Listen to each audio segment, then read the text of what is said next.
गणेश कुमार जी को मुझे उनको ध्यान दिलाना पड़ रहा है कि राहुल गांधी से तो आप हलफनामा मांग रहे हैं, अनुराग ठाकुर से कब हलफनामा मांगेंगे?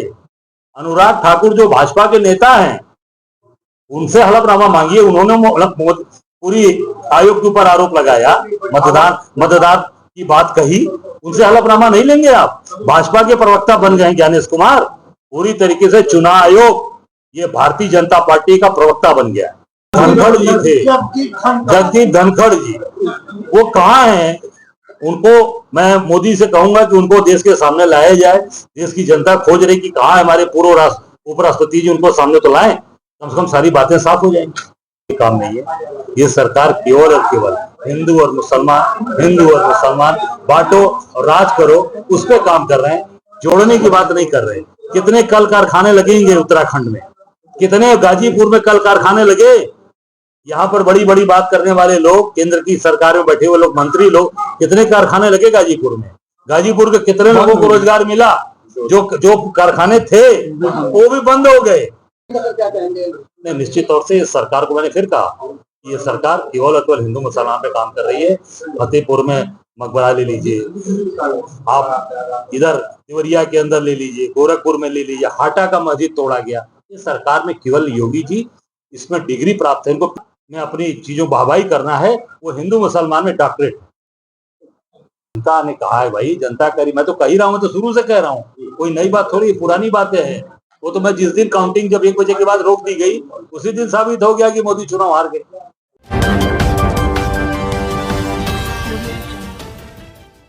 शहीदों की चिताओं पर लगेंगे हर बरस मेले, वतन पे मरने वालों का बाकी यही निशा होगा। गाजीपुर मोहम्मदाबाद की क्रांतिकारी धरती, जहां 18 अगस्त 1942 को स्वतंत्रता संग्राम सेनानियों ने भारत को आज़ाद कराने में अहम भूमिका निभाई थी, अंग्रेजों के दांत खट्टे कर दिए थे। उनकी याद में हर वर्ष 18 अगस्त को अष्ट शहीद स्तंभ पर मौजूद हो लोग उन आज़ादी के मतवालों को नमन करते हैं जिन्होंने निस्वार्थ भाव और देश प्रेम को लेकर अपनी कुर्बानी दी, जिनका इतिहास सदा सदा के लिए स्मरणीय है। उनमें से डॉक्टर शिवपूजन राय के नेतृत्व में हजारों की तादाद में देश के दीवाने नौजवानों ने तिरंगा ले आगे बढ़ते रहे और सीने पर गोलियां खाईं। देश के लिए मर मिट गए, लेकिन अपने तिरंगा को कभी झुकने नहीं दिया। उनका राष्ट्र प्रेम, देश के लिए बलिदान देश के तमाम युवाओं के लिए प्रेरणा है। अगस्त क्रांति के रूप में उन महापुरुषों को याद किया जाता है जिन्होंने मरते दम तक बोला, कर चले हम फिदा जानो तन साथियों, अब तुम्हारे हवाले वतन साथियों। उनकी याद में तमाम राजनीतिक दल, सामाजिक लोग आज श्रद्धा सुमन के साथ श्रद्धांजलि दे रहे हैं। इसी क्रम में कांग्रेस के प्रदेश अध्यक्ष अजय राय सहित तमाम समाजसेवी शेरपुर मोहम्मदाबाद के अष्ट शहीदों को नमन करने पहुंचे और लोगों को संदेश दिया ताकि नफरत को छोड़ आपस में प्रेम करें और सभी एकजुट हो राष्ट्र को मजबूत करें। उन्होंने इस मौके पर भाजपा सरकार की जन विरोधी नीतियों को भी लेकर भड़ास निकाली। तो आइए सुनाते हैं उन्होंने क्या कहा।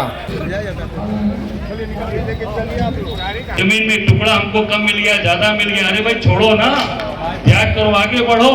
हम लोग भी काम कर रहे हैं समाज में, कोई माई का लाल उंगली उठा दे, मैं आज जो हम लोग काम कर रहे हैं कोई नहीं उठा दे, और मेरे लिए तो ये प्रेरणा का स्थल है। मैं आज जब अध्यक्ष बना तो मैं किसी मंदिर और किसी गुरुद्वारे में नहीं गया, सीधे बाबूपुर रेड पर उतरा और अष्ट शहीदों को आगे नमन किया, उनके आगे अपना सर झुकाया, उनसे आशीर्वाद। और ये मेरा दूसरा 2 साल पूरा हो गया, तीसरा कार्यकाल शुरू हो गया।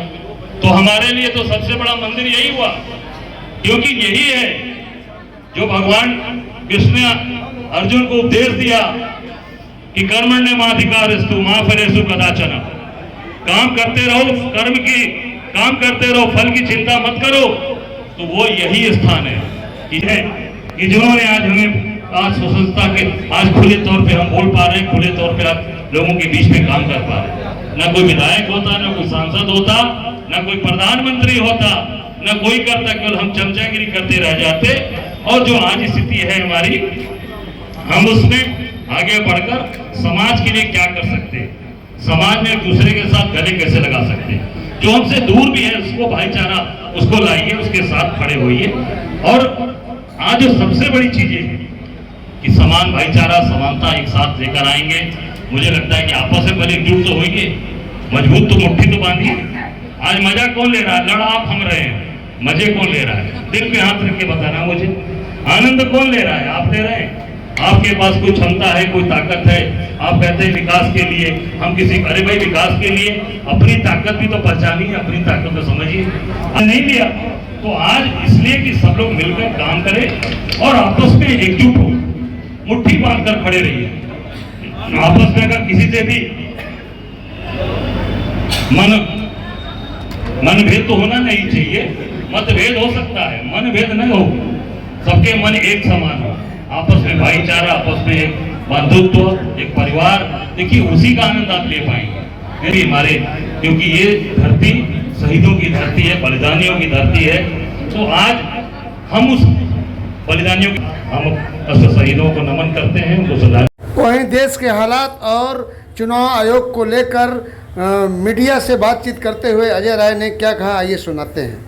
जो मुख्य निर्वाचन आयुक्त ज्ञानेश कुमार, उन्होंने ये कहा है कि राहुल गांधी को या तो हल्फनामा देना होगा या देश से माफी मांगनी होगी, तीसरा कोई विकल्प नहीं है। ज्ञानेश कुमार जी को मुझे उनको ध्यान दिलाना पड़ रहा है कि राहुल गांधी से तो आप हलफनामा मांग रहे हैं, अनुराग ठाकुर से कब हलफनामा मांगेंगे? अनुराग ठाकुर जो भाजपा के नेता हैं उनसे हलफनामा मांगिए। उन्होंने पूरी आयोग के ऊपर आरोप लगाया, मतदान की बात कही, उनसे हलफनामा नहीं लेंगे आप? भाजपा के प्रवक्ता बन गए ज्ञानेश कुमार, पूरी तरीके से चुनाव आयोग ये भारतीय जनता पार्टी का प्रवक्ता बन गया। और राहुल गांधी जी से आप हलफनामा मांग रहे हो, उनको अल्टीमेटम दे रहे हो। अनुराग ठाकुर को हलफनामा क्यों नहीं मांग रहे हो? उनको अल्टीमेटम क्यों नहीं दे रहे हो? पूरा देश जानना चाहता है कि आप केवल राहुल गांधी, क्योंकि सही बात उठा रहे हैं, आम आदमी की बात उठा रहे हैं, गरीब की बात उठा रहे हैं, मजदूर की बात उठा रहे हैं, किसान की बात उठा रहे हैं, सबकी पूरे देश के लोगों की बात उठा रहे हैं। राहुल गांधी से हलफनामा मांग रहे हो और अनुराग ठाकुर कि आप जो है उनसे नहीं मांग रहे हो। क्यों? क्योंकि भाजपा के प्रवक्ता बन गए हैं ज्ञानेश कुमार। ऐसे में अगर बात किया जाए उपराष्ट्रपति चुनाव का जो सीपी राधाकृष्णन की जो उम्मीदवारी है, लोग ये कभी कह रहे हैं कि विपक्ष में फूट डालेंगे चुनाव। देखिए, अब विपक्ष की बात में मैं तो नहीं कहना चाहूंगा कि जो अभी स्वास्थ्य के कारण से इस्तीफा देकर गए, क्या नाम था उनका, नाम भी तो बोला, कोई धनखड़ जी थे, जगदीप धनखड़ जी, वो कहाँ हैं? उनको मैं मोदी से कहूंगा कि उनको देश के सामने लाया जाए। देश की जनता खोज रही कि कहाँ है हमारे पूर्व उपराष्ट्रपति जी, उनको सामने तो लाएं, कम से कम सारी बातें साफ हो जाएंगी। उत्तराखंड में जो है मदरसा बोर्ड को जो भारत सरकार ने भंग कर रहा है और नए तरीके से एजुकेशन की मांग कर रही है। देखिए, ये सरकार के पास कोई काम नहीं है। ये सरकार केवल और केवल हिंदू और मुसलमान बांटो और राज करो, उसको काम कर रहे हैं, जोड़ने की बात नहीं कर रहे हैं। कितने कल कारखाने लगेंगे उत्तराखंड में? कितने गाजीपुर में कल कारखाने लगे? यहाँ पर बड़ी बड़ी बात करने वाले लोग, केंद्र की सरकार में बैठे हुए लोग, मंत्री लोग, कितने कारखाने लगे गाजीपुर में? गाजीपुर के कितने लोगों को रोजगार मिला? जो कारखाने थे वो भी बंद हो गए। अब हरिहरपुर में बैठा हूं, पूछ लीजिए हरिहरपुर के गांव को कितने लोगों को नौकरियां मिली हैं, या मोहम्मदाबाद अष्ट शहीद परिवारों से पूछ लीजिए जो यहाँ गए थे, जिनके यहाँ बड़े बड़े नेता गए, जा रहे मंत्री, ठीक है, कितने लोगों को नौकरियां दी उन्होंने, कितने लोगों को काम दिया। जो मैं तो यहाँ तक सुना कि जिनको नौकरी में रखवाए थे वो हटे, तो उसके बाद उनको हटा दिया गया, बेचारे घर आ गए। मकबरे को लेकर क्या कहेंगे? नहीं, निश्चित तौर से सरकार को मैंने फिर कहा, ये सरकार केवल और केवल हिंदू मुसलमान पे काम कर रही है। फतेहपुर में मकबरा ले लीजिए, आप इधर देवरिया के अंदर ले लीजिए, गोरखपुर में ले लीजिए, हाटा का मस्जिद तोड़ा गया। ये सरकार में केवल योगी जी इसमें डिग्री प्राप्त है, इनको पीएचडी है, योगी जी पीएचडी होल्डर हैं, डॉक्टरेट हैं, हिंदू मुसलमान में कैसे दरार डालना है और कैसे दरार डाल के अपनी सरकार में अपनी चीजों वाहवाही करना है, वो हिंदू मुसलमान में डॉक्टरेट। जनता ने कहा है भाई, जनता करी, मैं तो कह ही रहा हूं, तो शुरू से कह रहा हूं, कोई नई बात थोड़ी, पुरानी बातें हैं। वो तो मैं जिस दिन काउंटिंग जब 1 बजे के बाद रोक दी गई, उसी दिन साबित हो गया कि मोदी चुनाव हार गए।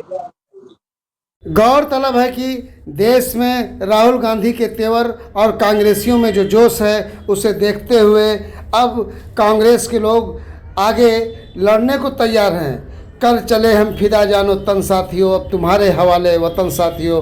क्रांतिकारियों को नमन करते हुए सैकड़ों कार्यकर्ताओं ने नमन कर श्रद्धांजलि दी। टीम न्यूज़ टुडे 24 बने रहे ऐसी ताज़ा तरीन खबरों के लिए। नमस्कार।